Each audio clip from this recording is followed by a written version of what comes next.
हिमाचल प्रदेश के एक कस्बे में आनंद वर्मा नाम के एक डॉक्टर प्रैक्टिस किया करते थे। ये शुरू से उस कस्बे में नहीं रहते थे। इसके पहले एक छोटे से गांव में रहते थे जो उसी कस्बे के पास था, जहां एक सरकारी अस्पताल था। ये वहीं पे नौकरी किया करते थे एक डॉक्टर के रूप में। और जो कस्बे के लोग हैं वो डॉक्टर आनंद को बहुत अच्छे से जानते थे। उनका मानना था कि डॉक्टर आनंद की दवाई जो है वो बहुत बढ़िया काम करती है। उन पे इलाज कराने चले जाओ, वो अगर हाथ भी लगा देना तो मरीज ठीक हो जाता है। वो डॉक्टर के रूप में आनंद जी को एज अ भगवान देखा करते थे। और उस कस्बे के आसपास के 2-3 गांव में भी ये बात बहुत अच्छे से फैली हुई थी कि डॉक्टर आनंद से अच्छा डॉक्टर पूरे जिले में नहीं है।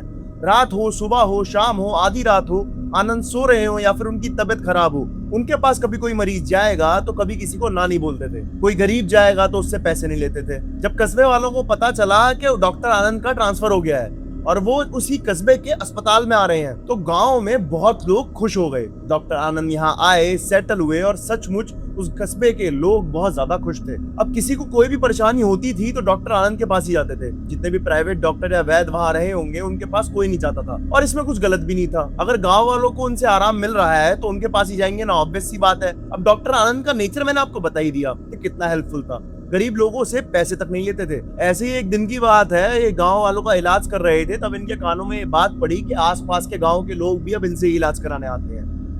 इनका नाम बहुत ज्यादा फैल चुका है। तो जो पास वाले गांव में गरीब लोग हैं, भले लोग हैं, इनके पास नहीं आ पा रहे हैं, ये खुद उनके पास जाके उनका इलाज कर रहे थे। फिर एक दिन अपने अस्पताल में किसी मरीज का ट्रीटमेंट कर रहे थे। ट्रीटमेंट करते करते रात के लगभग 11:30 बज गए थे।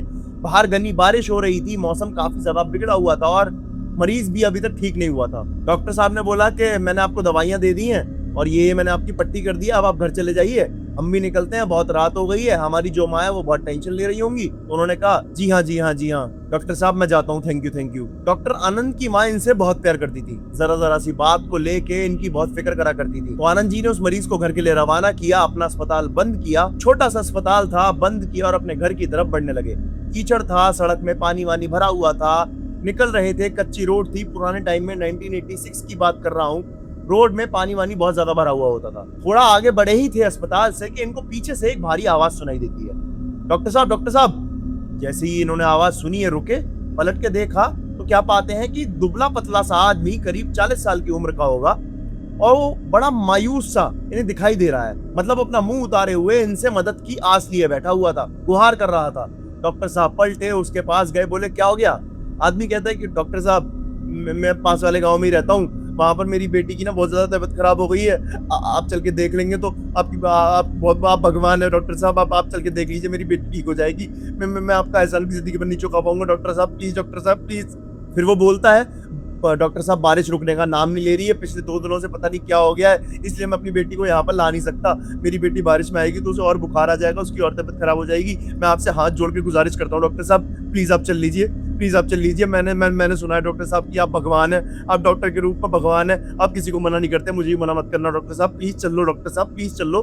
डॉक्टर साहब बोलते हैं ऐसी बात नहीं है, आप मुझे इतना बड़ा दर्जा मत दीजिए, मैं चलता हूँ आपके साथ, टेंशन मत लो। ये घर जाते जाते उसके इस गांव जाने के लिए अपना रास्ता मोड़ लेते हैं, उसके साथ चलने लगते हैं। अब डॉक्टर साहब ने पूछा कि आपका गांव कौन सा है, तो वो कुछ नहीं बोलता है, सिर्फ इशारा करता है कि इस रास्ते से जाना है। डॉक्टर साहब मन ही मन सोचते हैं कि बेचारा बहुत उदास है, लगता है अपनी बेटी को लेकर बहुत ज्यादा टेंशन में है, इसलिए कुछ बोल भी नहीं पा रहा है। कई बार लोग भावुक हो जाते हैं तो उनके शब्द नहीं निकलते, वैसा ही शायद इस आदमी के साथ भी हो गया है। ये अपनी बेटी की वजह से बहुत टेंशन ले रहा है, जवान बेटी है बेचारे की, ऐसे कैसे तबीयत खराब हो गई उसकी, मैं देखता हूँ जाके। ऐसे ही मन इन्होंने सोचा और उसको फॉलो करने लगे। वो सीधा सीधा रास्ते पे चल रहा था, ये उसके पीछे पीछे चल रहे थे। उस जमाने में इतनी स्ट्रीट लाइट वगैरह होती नहीं थी, सुनसान रास्ता था, अंधेरा हो रखा था, बारिश हो रही थी जोरों की। थोड़ी देर बाद एक पुल मिला। डॉक्टर साहब को पुल के बारे में पता था कि इस पुल को क्रॉस करके एक दूसरे गांव में पहुंच जाते हैं। इस दूसरे गांव का रास्ता आता है, मतलब प्रॉपर डायरेक्टली पुल क्रॉस करके आप गांव में नहीं पहुंच सकते,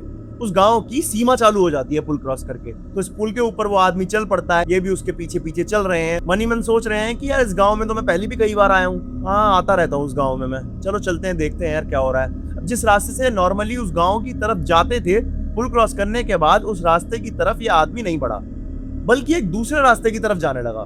डॉक्टर साहब सोचने लगे कि जिस गांव में मैं जाता हूँ इस रास्ते पे वही गांव पड़ता है, ये दूसरी तरफ कहाँ जा रहा है। डॉक्टर साहब कहते हैं अरे पुल क्रॉस करने के बाद तो हमको इस रास्ते से जाना चाहिए ना गांव के लिए, आप किधर जा रहे हो? वो आदमी कुछ नहीं कहता, चलता रहता है। डॉक्टर साहब फिर कहते हैं, अरे भाई साहब सुनो, हमें लगता है शायद आप गलत रास्ते की तरफ जा रहे हो, ये रास्ता नहीं है, गांव जाने का रास्ता दूसरा है, वो इस तरफ है, हम इधर से क्यों जा रहे हैं। वो आदमी फिर से कोई जवाब नहीं देता और चलता रहता है। डॉक्टर साहब सोचते हैं कि क्या हो गया यार, हो सकता है शायद इधर से इसके घर का रास्ता होगा, पास पड़ता होगा, मैं थोड़ी इस गांव के बारे में सब कुछ जानता हूँ, जितना गांव का लोकल आदमी जानता होगा उतनी नॉलेज मेरे को थोड़ी होगी, वैसे भी इस गांव में कई बार आया हूँ, शायद हो सकता है इस तरफ से भी कोई रास्ता हो, मैंने जो देखा ना हो, इधर भी कुछ होगा, चलो चलते हैं। वो चलते रहते हैं उस आदमी के पीछे पीछे। डॉक्टर साहब भी चल रहे हैं, लगभग चलते चलते 15 मिनट हो गए हैं। 15 मिनट बाद डॉक्टर साहब को दिखाई दिया एक घर, पूरे इलाके में केवल एकमात्र घर, क्योंकि गांव वाला रास्ता तो दूसरी साइड था और ये लोग जिस तरफ आए थे इस तरफ एक घर था। और अब वो आदमी उस घर के सामने जाकर रुकता और कहता है, डॉक्टर साहब यही मेरा घर है, अंदर मेरी बेटी बुखार से बहुत तड़प रही है, मैं बाहर ही रुकता हूँ, आप अंदर जाओ, आपको मेरी पत्नी मिलेंगी, उससे सारी बात कर लीजिएगा, मैं अपनी बेटी का चेहरा फिर से नहीं देख पाऊंगा, देखूंगा तो बहुत ज्यादा भावुक हो जाऊंगा और फिर मेरे को देख के मेरी बेटी और ज्यादा इमोशनल हो जाएगी, जिस वजह से मेरी बेटी रोने लगेगी और मैं अपनी बेटी के आंसू नहीं देख सकता, आप इलाज नहीं कर पाओगे और बेटी भी बहुत ज्यादा घबरा जाएगी, आप अंदर जाइए, आप जाइए अंदर डॉक्टर साहब। डॉक्टर साहब कहते हैं, ठीक है मैं समझ सकता हूँ आपकी बात, लेकिन आप अंदर नहीं चलेंगे तो कैसे होगा यार, आप चलेंगे तो बेहतर रहेगा। ये बोलता है, नहीं नहीं डॉक्टर साहब, मैं नहीं जा पाऊंगा, मैं अपनी बेटी को नहीं देख पाऊंगा इस हालत में, आप प्लीज आप जाइए ना, मैं आपसे विनती करता हूँ, मैं यहीं पर रुका हुआ हूँ, मैं यहीं पर ठीक हूँ। फिर डॉक्टर साहब बोलते हैं, ठीक है आप यहीं रुकिए।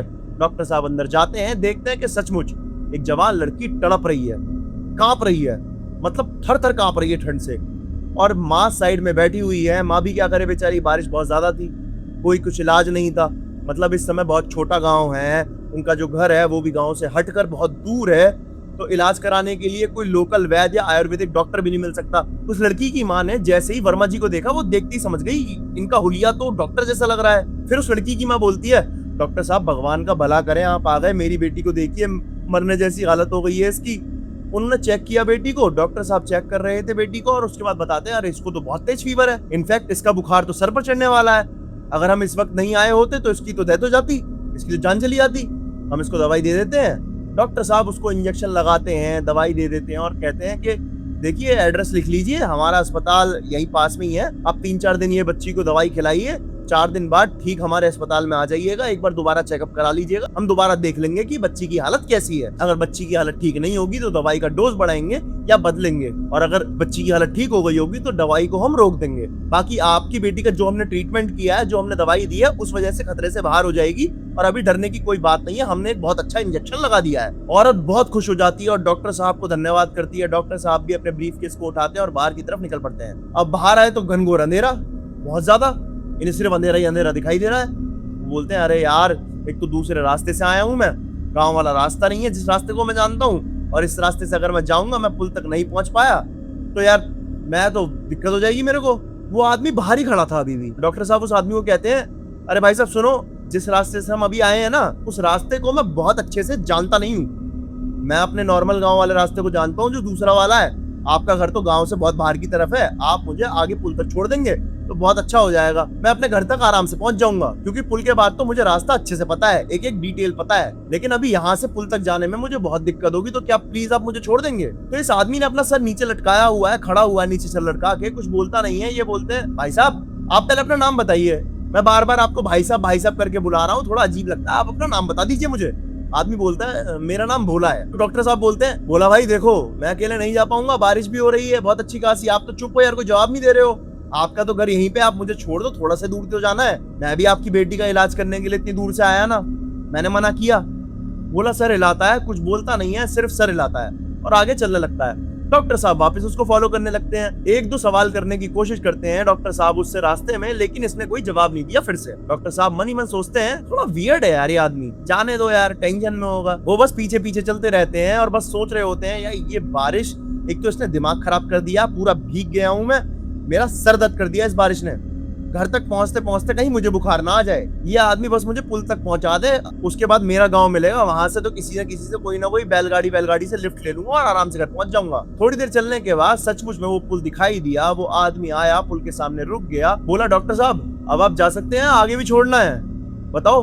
डॉक्टर साहब बोलते हैं, नहीं नहीं यार। बोला भाई कैसी बातें कर रहे हो, सुनो मैं चला जाऊंगा यहाँ से मेरा ही रास्ता है, मेरा ही गाँव है, मेरे को पता है मेरे को यहाँ से कहाँ जाना है, मैं इस रास्ते पे डेली आने जाने वालों में से हूँ, यहाँ से आप अपने घर वापस जा सकते हैं, अपनी बेटी के पास जाओ, उसकी देखभाल करो। ऐसे बोल के डॉक्टर साहब कदम आगे बढ़ाते हैं और इनके दिमाग में आया कि यार इससे पूछ तो लेता हूँ ये कैसे जाएगा घर, चला जाएगा नहीं जा पाएगा, या ऐसे मैं अपने घर ले जाऊं। उससे सवाल पूछने के लिए पलटते ही हैं, लेकिन जैसे ही उससे बात करने के लिए वापस पलटते हैं तो क्या पाते हैं, पीछे लिटरली कोई भी नहीं है। दूर दूर तक एक जोर की बिजली कड़कती है, एक रोशनी आती है और सचमुच में वहां पे सपाट जंगल, पगडंडी वाला रास्ता, कोई भी नहीं। डॉक्टर साहब अचानक से कांप गए, बोले ये क्या हुआ यार। अपने कदमों की रफ्तार बढ़ा दी उन्होंने, जैसे उस आदमी को वहां नहीं पाया वैसे ही पुल क्रॉस किया, अपने घर पहुंचे और घर पहुंचने के बाद डॉक्टर साहब का चेहरा देख के उनकी माँ ने पूछा, क्या हुआ बेटा, बड़ा परेशान सा लग रहा है आनंद। तो डॉक्टर साहब बोलते हैं, नहीं मम्मा कुछ नहीं हुआ, मैं ठीक हूँ माँ, आप आराम कीजिए, आज खाने का भी मन नहीं है मेरा, मैं बहुत थक गया हूँ, आज सो जाता हूँ। और एक गए अपने बेड पे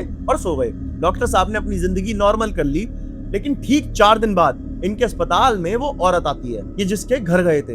ये बोलती है, डॉक्टर साहब बेटी को काफी ज्यादा आराम मिल रहा है, लेकिन अभी पूरी तरह से ठीक नहीं हो पाई है, आप थोड़ा चेक कर लीजिए एक बार।